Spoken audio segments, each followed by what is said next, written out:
how tacky that is to even ask. There have been celebrities that have asked, for sure. A lot of times we would say, in the past, we would say, this is an original sample. It's one of a kind. We're happy to send you when it is out in the world. We'll gift it to you. I've seen this all, and the reality is she's not important enough for any designer to be like, here, take my original samples for your. Meghan Markle may dress in expensive designer looks, but the brands behind those looks, they're reportedly running in the opposite direction. Fashion expert Georgina Ramazzotti didn't hold back when she broke down why major luxury houses like Dior, Louis Vuitton, and Chanel keep their distance from Meghan. According to Georgina, these brands guard their image like it's a vault, and lending clothes to controversial figures is a risk they simply won't take. As Georgina put it, trying to score free designer pieces from brands that don't trust your public image is like trying to squeeze water from a rock, and the requests were apparently very real. There are claims that Meghan's stylist and PR team reached out directly to Chanel, Dior, and Valentino not to discuss partnerships, but to ask for free clothing loans. Fashion houses were reportedly not impressed, and insiders say designers had zero interest in becoming props in someone's image makeover. But just quickly, Meghan Markle, apparently her attempt to get on the cover of Vogue has failed due to her long list of demands. One designer allegedly called it a bad look for someone trying to rebuild her image. It didn't stop there within fashion circles.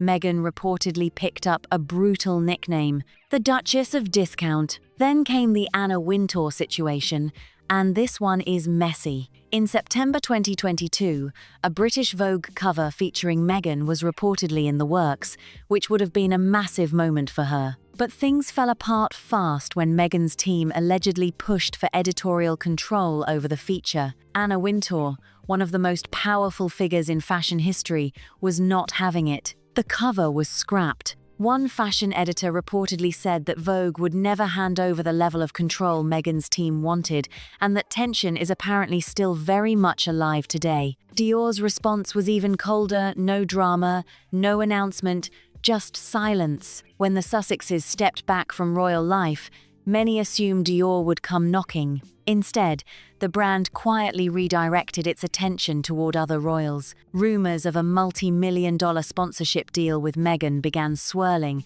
but Dior shut it all down fast. Dior says this is not true. They have no idea where this came from. And as I told you and your producers... I bet it came from Meghan's team. I bet you anything it came from Meghan's team. Come on. A spokesperson confirmed there had been no contract negotiations or recent contact with Meghan Markle, making the rumors officially dead on arrival. And then, just to twist the knife a little further, the actress who played Princess Diana in The Crown was linked to the brand. For the Sussexes, that had to sting. No major fashion brand wants to be seen chasing someone who's chasing them, and the signs are hard to ignore. During Paris Fashion Week in October 2025, designer Pier Paolo Piccioli reportedly let slip something eyebrow-raising.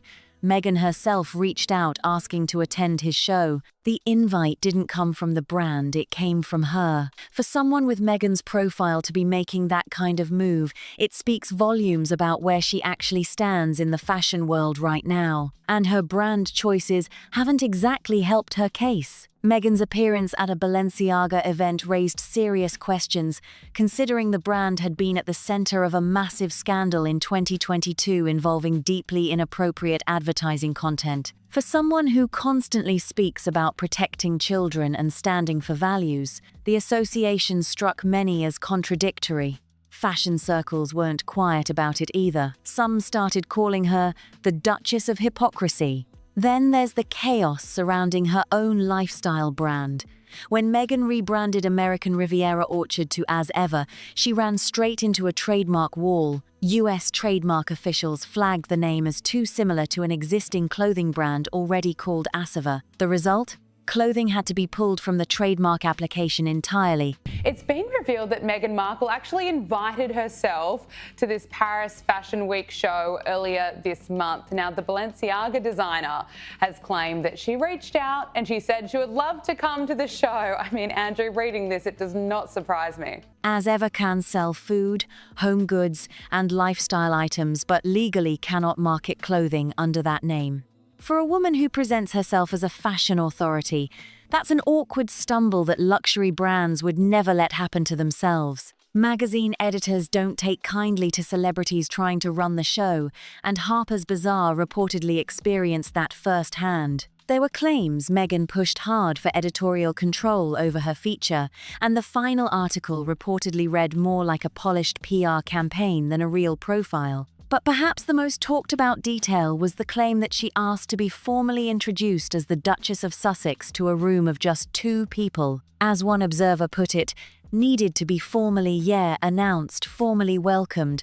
I mean, that's extraordinary. Fashion insiders took note, and not in a good way. The contrast between Meghan and Catherine has become impossible for brands to overlook. While Meghan reportedly struggled to lock down luxury partnerships, Catherine's presence in the fashion world continues to dominate. Her outfits sell out within hours, generate millions in positive press, and never come with a side of controversy. For fashion houses, that comparison is a no-brainer. Borrowed clothes come with one simple rule: wear them and bring them back. But stories have been circulating for years suggesting Meghan hasn't always played by that rule. Slamming Meghan for this, calling her the Duchess of Hypocrisy for attending Balenciaga's show, seeing as there was a lot of controversy around this brand and an ad that was seen as quite creepy that involved children. That's right. So the ads were very creepy. They were offensive, actually, more than creepy, I think. And they were children posing with teddy bears in bondage gear. And Balenciaga's brand was in the toilet almost overnight, really. Yeah.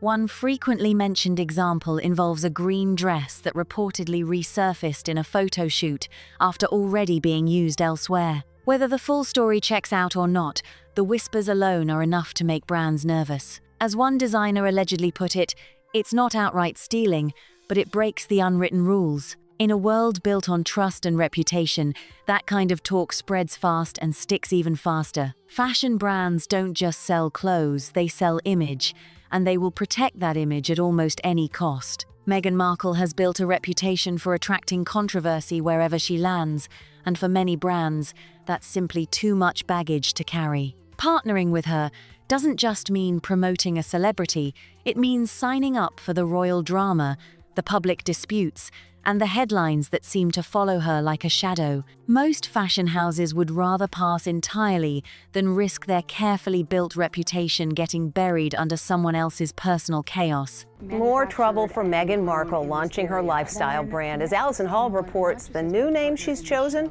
is already in use. There is major fallout over the new name Meghan Markle has picked for her lifestyle brand. And it's called As Ever. As Ever essentially means as it's always been. Of course, there will be fruit preserves. I think we're all clear at this point that jam is my jam. But there's a big problem. Turns out As Ever is already taken. The math is simple and brands know it well. A company can pour millions into a campaign, carefully craft every detail, and the moment Meghan is attached, the conversation shifts away from the product and straight toward the drama. No brand wants to spend that kind of money only to watch their message get hijacked by tabloid noise. For many fashion houses, staying completely neutral isn't just the safe move, it's the smart one. Keeping distance from ongoing royal disputes is just good business. And then there's the track record problem, because fashion is a long game. Brands want ambassadors who stick around, build loyalty, and grow with the label over time. What they don't want is someone who is constantly cycling in and out of deals. Right now, that is exactly how Meghan is perceived in the industry. The pattern is hard to ignore. Her Spotify deal lasted just 1 season and 12 episodes before it was over. For brands thinking long-term, That kind of instability is a major red flag that's difficult to look past. Her Netflix partnership has faced its own share of turbulence, and the fashion world is watching every move. Streaming deals, lifestyle brands, podcast ventures, Meghan has attempted to build an empire across multiple industries, but the results have been inconsistent at best. I cannot believe it. So she's stunned fans, revealing a new Harper's Bazaar interview after a surprising behind-the-scenes detail about her conduct sent the internet into overdrive. So that even if there were only 2 people in the room, that Meghan Markle needed to be formally announced, formally welcomed. I mean, that's extraordinary. Netflix projects tied to her name have struggled to generate the kind of cultural impact that would make brands eager to align themselves with her. When a public figure's media ventures fail to land, it doesn't just affect their entertainment career, it sends shockwaves straight into their commercial value. And the fashion industry is ruthless when it comes to reading those signals. Brands don't make ambassador decisions based on potential alone. They look at track records, staying power, and the ability to move product. Right now, Meghan's track record in the partnership world tells a complicated story. The Spotify deal collapsed after 1 season. Netflix has had its bumps. Her lifestyle brand ran into trademark walls before it even got off the ground properly. Each one of these stumbles gets logged, discussed, and remembered in boardrooms where brand decisions are made. Fashion executives aren't in the business of taking gambles on unstable investments, and right now, that's exactly how many of them view a Meghan Markle partnership. What makes this even more fascinating is how quickly the tide turned. There was a moment, not too long ago, when Meghan seemed positioned to become one of the most powerful women in the world of fashion and culture. The wedding dress alone stopped the planet. Every outfit she wore during her early royal days sent the internet into a frenzy. Ruby and diamond pendant and earrings, first noted in 2017, probably from some royal collection. You know what I'm saying? When she goes out there with that jewelry on, you know it's been passed through generation and generation and generation, honey. Got to keep that stuff under lock and key. But Catherine, I love to see her doing meaningful work. And when you juxtapose this to what's going on in California with Harry and Meghan, there's just such light and day, right? There's just such a stark contrast. Brands were paying close attention.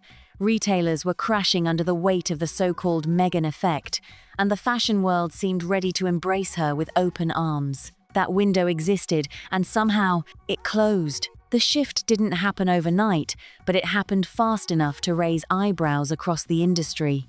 As controversies piled up and public sentiment became more divided, brands that had once been curious began quietly stepping back. The Meghan effect that once drove sales started carrying a different kind of weight, one attached to polarizing headlines rather than aspirational appeal. Fashion thrives on aspiration, on the idea that a product can elevate your life, your status, your identity. When a celebrity's image becomes more divisive than desirable, that aspirational quality evaporates, and with it, the brand's interest. Then there's the image consistency problem that simply won't go away. Over the years, Meghan has been positioned as a humanitarian, a Hollywood actress, a royal, a rebel, a lifestyle guru, and a media mogul, sometimes all at once. While reinvention can be powerful, the fashion world values a clear, stable identity above almost everything else. Eagle-eyed viewers noticed this was the same green gown she wore during a 2022 photo shoot for Variety. And a sources told Page 6 that Meghan allegedly took this gown, which retails for $1,695 US.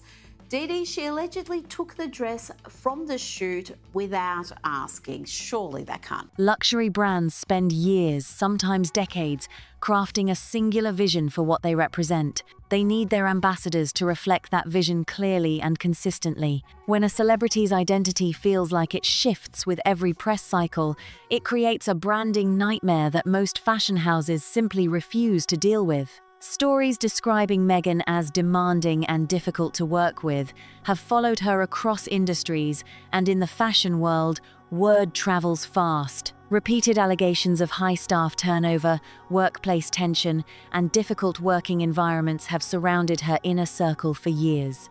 Her team has denied every single claim, and it's important to acknowledge that allegations are not confirmed facts. But here's the uncomfortable reality about how luxury fashion operates. Perception matters as much as truth, sometimes even more. A brand doesn't need a court verdict to decide they'd rather not take the risk. The mere existence of persistent, repeated stories is enough to make cautious executives walk the other way. The Harper's Bazaar situation added another layer to the already complicated picture. Claims that Meghan pushed for significant editorial control over her feature, combined with the widely discussed detail about requesting a formal introduction in a room of just 2 people, painted a portrait of someone who operates very differently from what fashion editors expect. What about Meghan and Harry? I see that Spotify have dumped, and I can't imagine why, because it was just such riveting audio.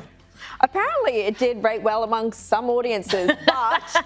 I can tell you exactly who it would have rated well amongst, but yeah. Publications and brands alike want collaborations that feel natural, organic, and mutually beneficial. When the relationship starts to feel one-sided, like the celebrity is extracting value rather than adding it, the enthusiasm disappears quickly. Fashion editors talk to each other, brand executives share notes, and reputations within those circles can be nearly impossible to rebuild once damaged. The Balenciaga Association brought an entirely different kind of heat. In an industry where brand alignment sends powerful messages, Meghan's appearance at a Balenciaga event raised serious questions about her judgment. The brand had faced enormous public backlash in 2022 over deeply inappropriate advertising content, and the controversy had left a lasting stain on its reputation. For someone who regularly uses her platform to speak about values, child welfare, and social responsibility, the optics of that association were difficult to defend. Other fashion brands noticed if Meghan isn't careful about which names she attaches herself to,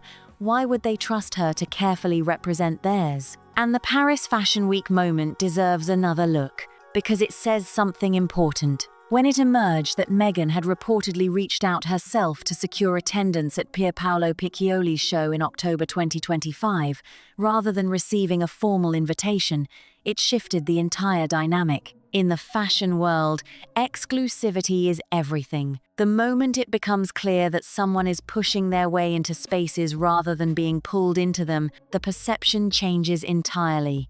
It appears to now be all-out war between Buckingham Palace and Meghan Markle. The palace today ordered an investigation into allegations the Duchess bullied staff back in 2018. And that was before more explosive claims were revealed from her tell-all interview with Oprah Winfrey, targeting what she's calling the firm. Brands want to pursue ambassadors, not be pursued by them. That reversal of power is something the industry notices immediately, and it's not a flattering position to be in. Catherine's continued dominance in the fashion space only sharpens the contrast further. While Meghan reportedly struggles to secure luxury partnerships, Catherine consistently generates some of the most valuable fashion coverage in the world, without controversy, without drama, and without asking for editorial control over anything. Her outfits sell out within minutes, generate overwhelmingly positive media coverage, and create genuine goodwill for every brand she touches. For fashion houses watching both women from a distance, the choice between stability and unpredictability isn't a difficult one. The comparison may feel unfair, but in business, results speak louder than feelings. The borrowed clothing issue, while it might seem minor on the surface, actually cuts to the heart of how fashion relationships work. The entire system of loaning garments, accessories, and samples is built entirely on trust. Designers send out pieces worth thousands, sometimes tens of thousands of dollars, with nothing more than a handshake, understanding that items will be returned promptly and in perfect condition. Stories suggesting that borrowed items weren't always returned on time, or that pieces reappeared in contexts they weren't intended for, strike at the foundation of that trust system. As one designer allegedly put it, it's not outright stealing, but it breaks the unwritten rules. In a world where relationships are currency, breaking unwritten rules can cost more than any single garment ever could. What ties all of these threads together is something that goes beyond any single incident or controversy. It's the overall picture they create when viewed as a whole. Each individual story might be explainable on its own. Brands decline celebrities all the time. Trademark issues happen to everyone. Editorial disagreements are common in publishing. Staff turnover exists in every industry, but when every single data point seems to point in the same direction, it stops looking like a series of coincidences and starts looking like a pattern. Fashion brands are exceptionally skilled at reading patterns. Their entire business depends on anticipating what's coming next. And what many of them appear to see coming with Meghan is more complexity than they're willing to take on. The multi-billion-dollar fashion industry was built on relationships that took generations to develop, relationships between designers and editors, between brands and clients, between houses and the cultural figures they choose to represent them. Those relationships are protected fiercely because they are genuinely difficult to build and devastatingly easy to destroy. Every brand decision carries weight. Every association sends a message. Every ambassador chosen reflects something about what a brand believes in, what it stands for, and who it wants to be in the eyes of the world. When the potential downside of an association outweighs every possible upside, the decision practically makes itself. So there you have it. 13 reasons why some of the biggest names in fashion appear to want nothing to do with Meghan Markle. From borrowed clothes and trademark disasters to editorial power struggles and billion-dollar brands choosing silence over partnership, the picture that emerges is one of an industry that has quietly but decisively made up its mind. Whether Meghan can change that perception, rebuild those bridges, and reclaim the fashion influence she once seemed destined to have, remains one of the more compelling storylines playing out in real time. But based on everything the evidence suggests right now, the fashion world isn't exactly holding its breath. Now the real question belongs to you. If you were building your own fashion brand from the ground up, would you choose Meghan Markle as the face of it? Think carefully before you answer, because this isn't as simple as it might seem. Drop your honest thoughts in the comments section below. No judgment, just real conversation. If this video gave you something to think about, hit that like button and share it with someone who would have something to say about this topic. Make sure you're subscribed so you never miss what we're bringing next, and we will see you in the next one.